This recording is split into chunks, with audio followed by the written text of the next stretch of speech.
तो मूवी की स्टार्टिंग होती है एक्वामैन से, जहाँ पर हम ये देखते हैं कि अब एक्वामैन की लाइफ के अंदर काफी चेंजेस आ चुके हैं। वो अटलांटिस का राजा बन चुका है, उसकी मेरा से शादी हो चुकी है और अब उन दोनों का एक बेटा भी है। और बड़ी बात तो ये है कि एक्वामैन के बेटे के अंदर भी सेम वैसी पावर्स है जैसी कि एक्वामैन के पास है। और एक्वामैन यानी कि आर्थर करी का बेटा पैदा होने के साथ ही मछलियों से बातें कर सकता है। और यहाँ हम ये भी देखते हैं कि आर्थर अपनी फैमिली को संभालने के साथ साथ अटलांटिस को भी बहुत ही अच्छे से मैनेज करता है। इसके बाद ही कहानी शिफ्ट होती है और हमें इस मूवी का विलन दिखाया जाता है, जो कि होता है ब्लैक मांटा। और जैसा कि हम सबको पता है कि एक्वामैन 1 के अंदर ब्लैक मांटा के फादर की डेथ हो गई थी और वो अपने फादर की मौत का जिम्मेदार हमेशा से ही आर्थर को मानता है। और इसीलिए इस मूवी के अंदर भी वो आर्थर से बदला लेने के बारे में सोचता रहता है और नए नए तरीके सोचता रहता है ताकि वो आर्थर और उसकी फैमिली को मार सके। यहीं पर ही वो अपना सूट भी तैयार कर रहा होता है और इस बात का भी वेट कर रहा होता है कि जल्दी से उसका सूट भी तैयार हो जाए ताकि वो आर्थर से फिर से लड़ सके। इसके बाद ही सीन फिर से शिफ्ट होता है और हमें मूवी के अंदर एक साइंटिस्ट दिखता है। इसका नाम होता है डॉक्टर स्टीफन शेन, जो कि बेसिकली एक मरीन साइंटिस्ट होता है और उसे अटलांटिस के बारे में भी पता होता है। डॉक्टर स्टीफन शेन अटलांटिस के ऊपर रिसर्च कर रहा होता है और वो ये कोशिश कर रहा होता है कि वो किसी तरह से अटलांटिस को ढूंढकर वहां जा सके ताकि वो पूरी दुनिया को ये दिखा सके कि अटलांटिस जैसी दुनिया सच में एग्जिस्ट करती है। अटलांटिस के अपने इसी रिसर्च को लेकर डॉक्टर स्टीफन शेन एक बार अंटार्कटिका जाते हैं और वहां की बर्फों में कुछ ढूंढ रहे होते हैं, लेकिन उसी टाइम पर हम ये देखते हैं कि उनके ऊपर एक ऑक्टोपस जैसा मॉन्स्टर अटैक कर देता है और इसीलिए डॉक्टर स्टीफन वहां पर अपने साथी के साथ फंस जाते हैं। बट तभी वो अपने बाकी दोस्तों को सिग्नल भेजते हैं, जिस सिग्नल की वजह से वहां पर उनका साथी ब्लैक मांटा आ जाता है। यहाँ पर आने के बाद ब्लैक मांटा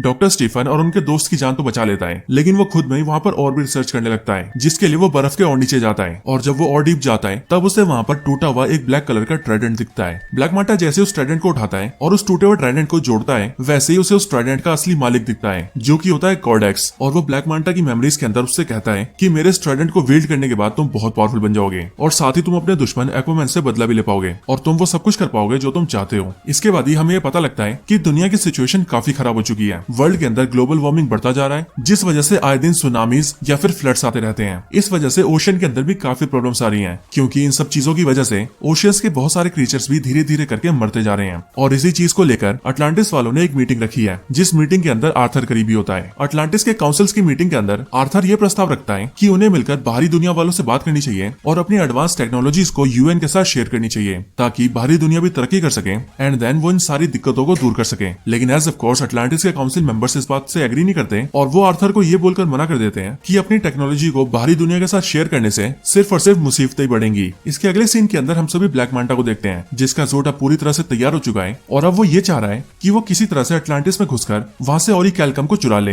अब यहीं पर मैं आप सबको बता दूं कि ऑरी कैल्कम बेसिकली अटलांटिस के किंगडम में पाए जाने वाला एक ऐसा सब्सटेंस है जो कि फ्यूल की तरह वर्क करता है। और इसके साथ ही इसके अलावा भी ऑरी कैल्कम के बहुत से फायदे हैं। ऑरी कैल्कम को पाने के लिए ब्लैक मांटा अपनी टीम के साथ मिलकर अटलांटिस में घुस जाता है और वहां पर हमले कर देता है। ब्लैक मांटा के अटैक को देखकर मेरा उसके पास जाती है, लेकिन क्योंकि ब्लैक मांटा अपने सूट में रहकर काफी पावरफुल हो चुका था, इसीलिए वो मेरा को घायल कर देता है। ब्लैक मांटा के अटैक की वजह से मेरा बेहोश हो जाती है, लेकिन फिर इसके बाद ब्लैक मांटा जैसे ही मेरा के ऊपर और कोई हमला कर पाता कि उससे पहले वहां पर आर्थर आ जाता है, जिसके बाद ब्लैक मांटा और आर्थर दोनों की फाइट हो जाती है। लेकिन फिर यहीं पर ब्लैक मांटा को उसकी टीम सिग्नल भेजती है, जिससे कि उसे पता लग जाता है कि उसकी टीम ने ऑरी कैल्कम चुरा लिया है और इसीलिए वो यहाँ से जा सकता है। इसके बाद ही ब्लैक मांटा वहां से सक्सेसफुली निकलकर भाग जाता है। ब्लैक मांटा के वहां से निकल जाने के बाद हम ये देखते हैं कि मेरा की हालत काफी खराब हो चुकी है और इसीलिए मेरा और एक्वामैन के पास मेरा के फादर नीरियस और एक्वामैन की मदर भी आई है। एक्वामैन की मदर एक्वामैन से कहती है कि ये बात काफी सोचने वाली है और अगर सही में ब्लैक मांटा अटलांटिस के अंदर ऑरी कैल्कम लेने आया था तो फिर तो यकीनन कुछ बुरा होने वाला है। बट फिर यही सुनकर एक्वामैन यानी कि आर्थर करी अपनी मदर से कहता है कि उसे इस मामले में ऑर्म की मदद चाहिए होगी। ऑर्म यानी कि आर्थर का छोटा भाई, और ऐसा इसीलिए क्योंकि इस पर आर्थर जवाब देता है कि ऑर्म अटलांटिस के साथ साथ ऑरी कैल्कम के बारे में भी बहुत कुछ जानता है और इनके अलावा उसे अटलांटिस की हिस्ट्री के बारे में भी बहुत कुछ पता है। बट ये सब सुनने के बाद आर्थर की मदर उससे कहती है कि ऑर्म फिशरमैन किंगडम के जेल के अंदर कैद है, सो इसीलिए वो यहाँ पर कैसे आ सकता है। बट फिर ये सुनने के बाद आर्थर अपनी मदर से कहता है कि वो खुद ही उस जेल में जाएगा और अपने भाई ऑर्म को छुड़ा कर लाएगा। इसके बाद ही एक्वामैन ऐसी करता है, वो सीधा फिशरमैन किंगडम के जेल के अंदर जाता है और वहां पर जाकर ऑर्म को ढूंढ लेता है और फिर वो ऑर्म को लेकर वहां से बाहर आ जाता है। लेकिन बाहर आने के बाद ही हमें देखते हैं कि ऑर्म को फिशरमैन किंगडम के गार्ड्स घेर लेते हैं और साथ ही हम ये भी देखते हैं कि ऑर्म की हालत बहुत बुरी है, क्योंकि इस जेल के अंदर उसे ढंग से खाना पीना नहीं दिया जाता था, जिस वजह से उसका शरीर बहुत ही कमजोर हो चुका था। लेकिन ऊपर आने के बाद ही जैसे ही ऑर्म की बॉडी से पानी टच होता है, वैसे ही ओशन के वाटर की वजह से ऑर्म एक बार फिर से पहले की तरह हट्टा कट्टा हो जाता है और उसकी पावर्स पहले जैसी हो जाती है, जिसके बाद ऑर्म अकेला ही उन सारे गार्ड्स को पीट देता है और फिर वो दोनों भाई वहां से निकल जाते हैं। रास्ते में दोनों भाई आपस में बातें करते हैं, जहाँ पर वो दोनों ही एक दूसरे को अपनी लाइफ के बारे में बताते हैं। आर्थर ऑर्म से कहता है कि वो अटलांटिस का राजा बन बनकर थक चुका है और अब उसे इस काम में बोरियत महसूस होती है। बट ये सुनकर ऑर्म एक्वामैन से कहता है कि जिस राजा की गद्दी को पाने के लिए उसके पिता ने उसे बचपन से तैयार किया, गया और उसने भी बचपन से कोशिश की ताकि वो राजा बन सके। उस अटलांटिस के राजा की गद्दी उसके पास है, यानी कि आर्थर के पास, लेकिन उसे इस गद्दी की कोई परवाह नहीं है। ये तो बहुत कमाल की बात है। लेकिन फिर इन सारी बातों के बाद वो दोनों भाई सीधा किंगफिश के पास जाते हैं, जहाँ पर जाकर वो दोनों उससे ब्लैक मांटा के बारे में पूछते हैं, जिस पर वो उनसे कहता है कि ब्लैक मांटा उन दोनों को पैसिफिक वोल्केनिक आइलैंड पर मिल सकता है, जो कि साउथ दिशा में है। उसकी बात सुनकर वो दोनों भाई सीधा उस वोल्केनिक आइलैंड पर जाते हैं, बट यहाँ आकर वो दोनों ये देखते हैं कि इस आइलैंड की पूरी दिशा ही बदल चुकी थी। ऐसा लग रहा था कि मानो यहाँ पर ऑरिकैल्कम को जलाकर उसका धुआं फैलाया जा रहा है, और उसी धुएं की वजह से यहाँ के पेड़ पौधे इवन जानवर भी म्यूटेट हो चुके हैं, जिस वजह से उन सबका साइज बहुत ज्यादा बड़ा हो चुका है। यहाँ तक कि यहाँ के चूहे भी इतने बड़े हैं कि उनका साइज हाथी से भी बड़ा हो चुका है। इसके अगले सीन के अंदर हम सभी डॉक्टर स्टीफन को देखते हैं, जो कि इस टाइम पर ब्लैक मांटा की लोकेशन पर होता है। यहीं पर डॉक्टर स्टीफन कोडेक्स के टूटे हुए ट्राइडेंट को देखकर उसे अपने हाथों से पकड़ लेता है, लेकिन जैसे ही वो उसे अपने हाथों से पकड़ता है वैसे ही उसे भी अपने दिमाग के अंदर कोडेक्स दिखता है, जो कि उसे भी गलत करने के लिए इन्फ्लुएंस करने लगता है। लेकिन फिर तभी वहाँ पर ब्लैक मांटा आ जाता है और फिर वो उसके हाथ से ट्राइडेंट ले लेता है, और फिर वो उससे कहता है कि तुम जानना चाहते थे ना डॉक्टर स्टीफन कि मेरा मकसद क्या है, तो मेरा मकसद ये है कि मैं आर्थर करी और उसके पूरे परिवार को खत्म कर दूं,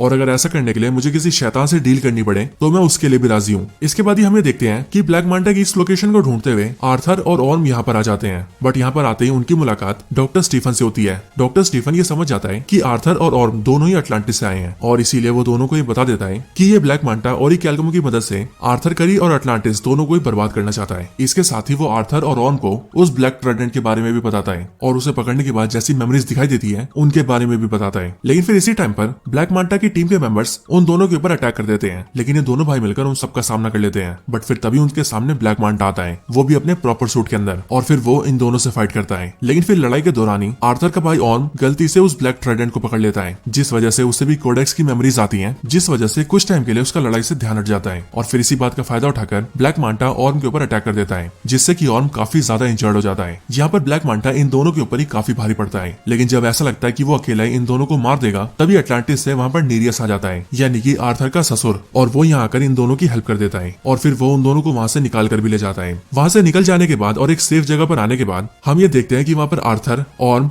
नीरियस, मेरा और आर्थर की मदर भी होती है। यहीं पर ऑर्म उन सभी को ब्लैक ट्राइडेंट के बारे में सब कुछ बताता है। वो सभी से कहता है कि अटलांटिस की खोज करने वाले एटलन थे, जो किंग एटलैंड अटलांटिस के पहले राजा बने, और उन्हीं महान किंग एटलैंड का ट्राइडेंट आर्थर के हाथों में है। लेकिन किंग एटलैंड का एक भाई भी था जिसका नाम था कोडेक्स, और ये ब्लैक ट्राइडेंट जो हमने देखा था वो उस कोडेक्स ने ही बनाया था। और जिस तरह से किंग एटलैंड अटलांटिस को रूल करते थे उसी तरह से कोडेक्स नेक्रेस नाम के किंगडम को रूल करता था, जो कि बिल्कुल ही एक डार्क किंगडम था। बट परेशानी तब शुरू हुई जब कोडेक्स ने अपना असली रूप दिखाया। असल में कोडेक्स अटलांटिस के ऑरिकैल्कम को चुराकर उससे पावरफुल बनना चाहता था, और वो ऐसा कर भी रहा था। लेकिन उसके ऐसा करने की वजह से अटलांटिस और ओशियन के बहुत सारे क्रीचर्स मरते जा रहे थे, साथ ही साथ अटलांटिस के अंदर बीमारियां भी फैल रही थी। बट ये सब देखने के बाद किंग एटलैंड कोडेक्स के खिलाफ आता है और उसे ये सब रोकने के लिए कहता है। लेकिन इसके रिस्पॉन्स में कोडेक्स अपने बड़े भाई एटलैंड से ही बगावत कर लेता है, जिसके बाद उन दोनों के बीच में युद्ध होता है। उस युद्ध के अंदर किंग एटलैंड कोडेक्स को हराकर कैद कर देता है, और कोडेक्स अनंत काल के लिए कैद में रहे इसके लिए किंग एटलैंड ने अपने ब्लड का यूज किया था, जिस वजह से कोडेक्स एक मैजिकल कैद के अंदर है जहाँ से निकल पाना उसके लिए इम्पॉसिबल है। इसी के आगे ऑर्म सभी को ये भी बताता है कि अभी वो कोडेक्स ब्लैक मांटा के दिमाग में घुसा हुआ है, और इसीलिए वो उसका इस्तेमाल करके खुद को आजाद करना चाहता है। ये सब सुनने के बाद ही आर्थर और ऑर्म की मदर भी सारी कहानी समझ जाती है, और इसीलिए वो सभी को ये बताती है कि वो भी कोडेक्स के बारे में जानती है, और वो ये जानती है कि कोडेक्स तभी आजाद हो सकता है जब उसे आजाद करने के लिए किंग एटलस के क्लैन में से किसी का ब्लड यूज किया जाए, यानी कि किसी ऐसे बंदे का ब्लड यूज किया जाए जिसके अंदर किंग एटलन का खून हो। और जाहिर सी बात है किंग एटलन का खून उसी के अंदर होगा जो कि अटलांटिस की रॉयल फैमिली से बिलोंग करता है, यानी कि मौजूदा टाइम के अंदर आर्थर, ऑर्म और उन दोनों की मदर, और साथ ही साथ अभी अभी दुनिया में आया आर्थर का बेटा यानी कि आर्थर जूनियर। ये सब सुनने के बाद ही आर्थर ये समझ जाता है कि उसके बेटे की जान खतरे में है, क्योंकि ये जाहिर सी बात है कि ब्लैक मांटा के लिए सबसे आसान टारगेट आर्थर का बेटा ही है। इसके बाद ही आर्थर सीधा अपने घर जाता है, जहाँ पर वो ये देखता है कि सब कुछ तहस नहस हो चुका है, उसका बेटा गायब है और उसके पिता घायल पड़े हैं। वो अपने फादर से जब पूछता है तब उसके फादर बताते हैं कि ब्लैक मांटा यहाँ पर आया था और वही उसके बेटे को ले गया है, जिसका मतलब ये था कि आर्थर का शक बिल्कुल सही था। इसके बाद ही आर्थर और ऑर्म दोनों मिलकर आर्थर के बेटे को रेस्क्यू करने जाते हैं, लेकिन वहाँ जाने से पहले आर्थर की मॉम उससे कहती है कि एक बात हमेशा याद रखना कि तुम दोनों दोनों एक दूसरे के भाई हो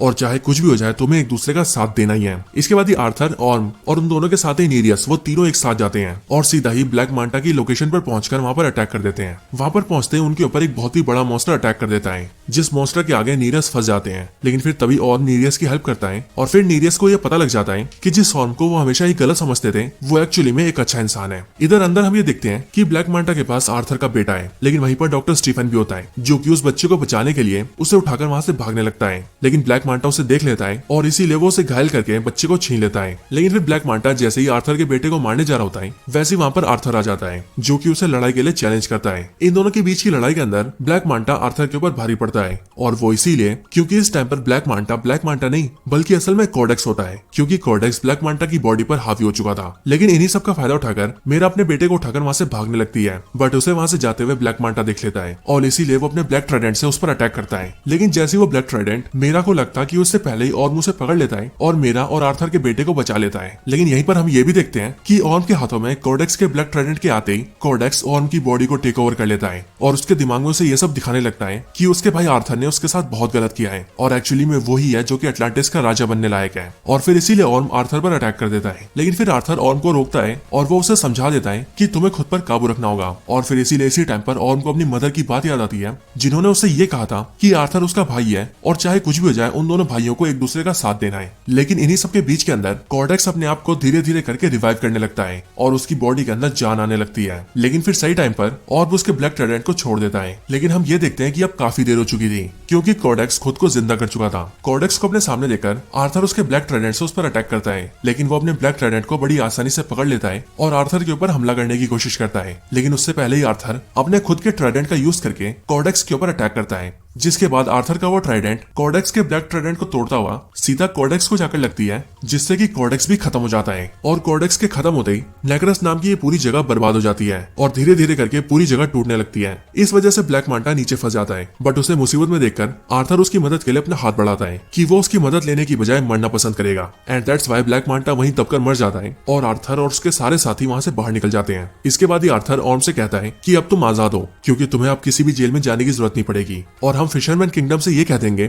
कि तुम यहाँ पर दबकर मर गए हो और इसीलिए जाओ और अपनी जिंदगी जियो। इसके बाद यहीं पर हम ये देखते हैं कि ऑर्म ने भी आर्थर को अपना भाई मान लिया है और इसीलिए ऑर्म आर्थर से ये भी कहता है कि अटलांटिस को जैसे राजा की जरूरत है तुम बिल्कुल वैसे ही राजा हो। फिर इसके बाद के सीन्स के अंदर हम ये देखते हैं कि आर्थर करी अटलांटिस को दुनिया के सामने रिवील कर देता है और वो बाहरी दुनिया में आकर अटलांटिस के बारे में सब कुछ बता देता है। एंड देन वो बाहरी दुनिया से ये भी बात करता है कि अब से वो अटलांटिस की टेक्नोलॉजी को दुनिया से शेयर करेगा, जिससे कि वो लोग साथ में मिलकर दुनिया को और भी बेहतर बनाएंगे। एंड देन फिर इसके बाद के सीन में हम ये देखते हैं कि अब से आर्थर पानी के अंदर और पानी के बाहर दोनों जगह रहता है और अपनी पूरी फैमिली के साथ खुशी से वक्त बिताता है। और फिर इसके साथ ही ये पूरी मूवी यहीं पर एंड हो जाती है।